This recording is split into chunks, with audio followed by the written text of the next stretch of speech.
Eizouken's winter run captured our hearts by resonating with our innate capacity for imagination and desire to flex that creativity muscle, all the while allowing us to project onto characters young enough not to be tied down by adult responsibility and to all in on their dreams. It's gratuitous fan service for the boundless creatives with restless hands. And for people like me that can barely hold a pencil and diagnosed artistically challenged, you'll find yourself drowned in envy, but inspired all the same. In this video I'll be highlighting the differences between the anime and manga for Eizouken Te Dasuna, specifically episode 1 and chapter 1. Hopefully giving you an idea of how they stack up and encouraging you to read beyond the now finished first season of the anime, because it's awesome. Okay, opening up the first episode of the anime, we're treated to a budding Asakusa exploring Shibahama, shown to be structured similarly somewhere between Venice and the town surrounding Honoji Academy in Kill la Kill. As for our protagonist, chances are if you're watching this video you're not worlds apart from Asakusa yourself, having watched anime or read manga in your young formative years. And you'll get to relive that feeling through Asakusa's eyes as she loads up future boy Conan and you watch her taken prisoner by her imagination, guided by her foray into the world of anime. Now comparing the two mediums, first and foremost the scene appears way further into the manga, with many less shots of future boy Conan as we see Studio Science Saru recreate plenty additional footage of Miyazaki's famous show.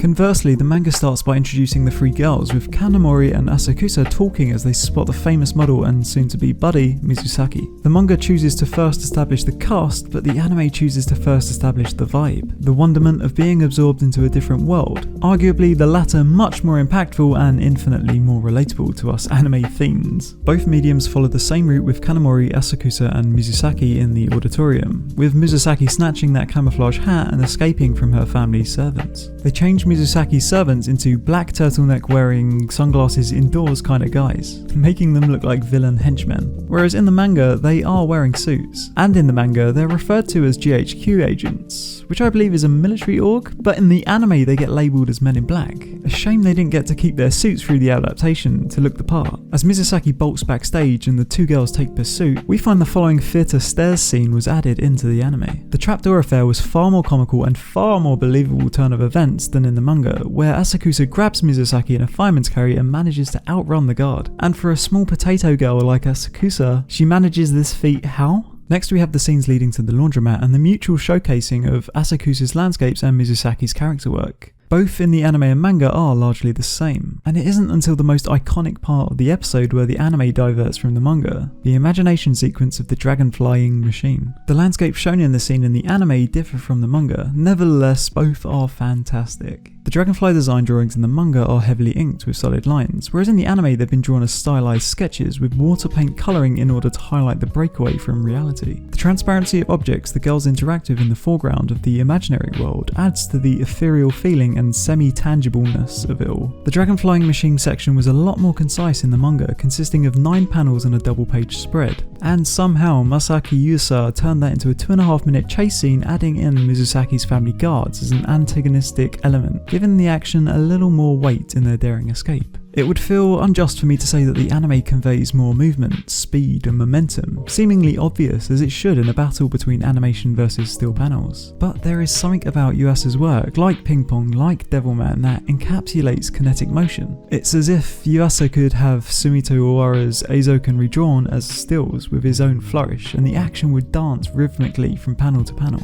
Not to take anything away from Sumito Owara, as there are some supporting landscape shots from the manga in that scene omitted in the anime that are gorgeous and blow away the ones used in the anime. I cannot stress how enjoyable this series is. It's the first show I've powered through and then immediately rewatched since Hunter x Hunter years ago.